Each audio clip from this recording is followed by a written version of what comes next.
ఈయన చరిత్ర వింటే ఒళ్ళు గగురు పొడుస్తుంది. మనం దేనికోసం పుట్టామో మనల్ని ఆ ఆశయం వైపు నడిపిస్తుంది. శత్రువులు తన గడ్డ వైపు చూడాలన్నా కూడా గజగజ వణికేవారు. అలాంటిది శత్రువులకు తను ఎలా చిక్కాడు? శరీరం ముక్కలవుతున్న శత్రువులు పెట్టిన ఆ 3 షరతులకు ఎందుకు ఒప్పుకోలేదు? శత్రువులు పెట్టిన ఆ 3 షరతులు ఏమిటి?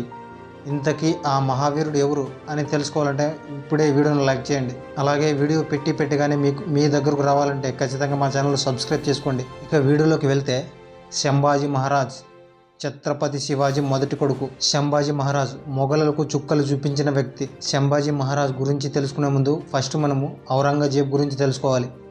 ఈ ఔరంగజేబు మొఘలుల చక్రవర్తి. ఇతను బలవంతంగా హిందువులను ముస్లింలుగా మార్చేవాడు. ఒప్పుకోని వారిని అతి క్రూరంగా చంపేవాడు. హిందూ దేవాలయాలను ధ్వంసం చేసేవాడు. ఔరంగజేబు కన్ను పడిన ప్రతి గడ్డపై హిందువులను ముస్లింలుగా మార్చేవాడు. ఈ ఔరంగజేబు కన్ను ఇప్పుడు మరాఠా గడ్డపై పడింది. ఈ మరాఠా గడ్డ ఎవరిదో కాదు, ఛత్రపతి శివాజీ మహారాజ్ది. ఈ ఔరంగజేబు ఛత్రపతి శివాజీపై ఒకసారి యుద్ధానికి దండెత్తి వస్తాడు. అప్పుడు ఛత్రపతి శివాజీ ఔరంగజేబును తరిమి కొడతాడు యుద్ధంలో. తర్వాత ఛత్రపతి శివాజీ అనారోగ్యం వల్ల మరణిస్తాడు. తండ్రి అనంతరం పెద్ద కొడుకు అయినటువంటి సంభాజీ మహారాజ్ అధిష్టాన్ని అధిరోహిస్తాడు. ఛత్రపతి శివాజీ మరణం తెలుసుకున్న ఔరంగజేబు వెంటనే తన సైన్యంతో మరాఠా గడ్డపై యుద్ధానికి బయలుదేరి వస్తాడు. అప్పుడు సంభాజీ మహారాజ్ కేవలం 20,000 సైన్యంతో ఔరంగజేబును తరిమి కొడతాడు. అలా చాలాసార్లు ఔరంగజేబు మరాఠా వైపు యుద్ధానికి వచ్చాడు. అలా వచ్చిన ప్రతిసారి గరిలా యుద్ధం చేసి ఔరంగజేబును అలవోకగా ఓడించేవాడు సంభాజీ మహారాజ్. యుద్ధం చేస్తే సంభాజీ నీడను కూడా తాకలేమని నిర్ణయించుకున్న ఔరంగజేబు సంభాజీ మహారాజును వెన్నుపోటు పొడిచి చంపాలని నిర్ణయించుకున్నాడు. ఆ సమయంలో సంభాజీ భార్య వాళ్ళ అన్నయ్య అయినటువంటి గనోజీ శ్రీకే ఔరంగజేబుతో చేతులు కలుపుతాడు. గనోజీ శ్రీకే ఔరంగజేబుతో ఎందుకు చేతులు కలుపుతాడంటే, కేవలం తను కోరుకున్న పదవి ఇవ్వలేదన్న కక్షతో గనోజీ శ్రీకే ఔరంగజేబుతో చేతులు కలుపుతాడు. 1689లో సంగమేశ్వరంలో సంభాజీ మహారాజ్ ఒక్కడే ఉన్నాడని, కేవలం తన దగ్గర కొంతమంది సైనికులే ఉన్నారని, వెంటనే మీరు ఇప్పుడు వస్తే సంభాజీని బంధించవచ్చని గనోజీ శ్రీకే ఔరంగజేబుకు వార్త పంపిస్తాడు. ఇదే కరెక్ట్ సమయమని భావించిన ఔరంగజేబు తన సైన్యంతో వెళ్ళి సంభాజీ మహారాజును బంధిస్తాడు. సంభాజీని బంధించి తీసుకువెళ్తుంటే ఒక పెద్ద పులిని బంధించి తీసుకువెళ్తున్నామా అని ఔరంగజేబుకు అనిపించిందట. సంభాజీని తాడుతో కట్టి మొఘల్ సామ్రాజ్యంలో తీసుకెళ్తుంటే అక్కడ ఉండే ప్రజలు రాళ్లతో పేడతో సంభాజీ మహారాజుని కొట్టారట.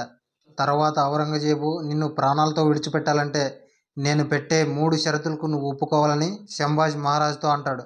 ఆ 3 షరతులు ఏమిటంటే, నెంబర్ 1, ఔరంగజేబే సంభాజీ కంటే మహావీరుడని నువ్వు ఒప్పుకోవాలి. నెంబర్ 2, నువ్వు హిందూ నుండి ముస్లింగా మారాలి. నెంబర్ 3, మరాఠా గడ్డను మాకు అప్పగించాలి. అప్పుడే నిన్ను విడిచిపెడతామని కండిషన్స్ పెడతాడు Aurangzeb.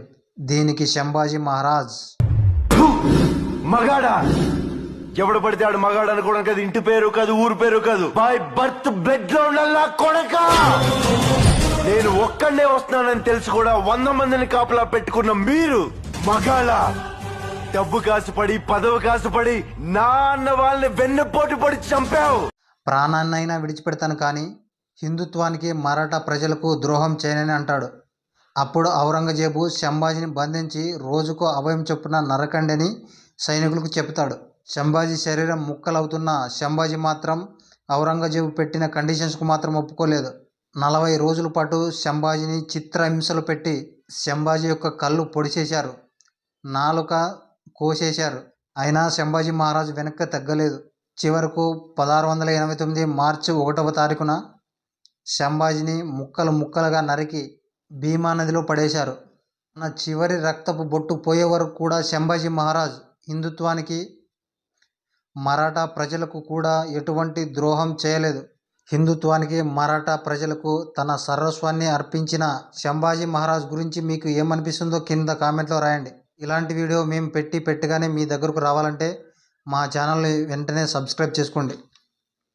Thank you for watching.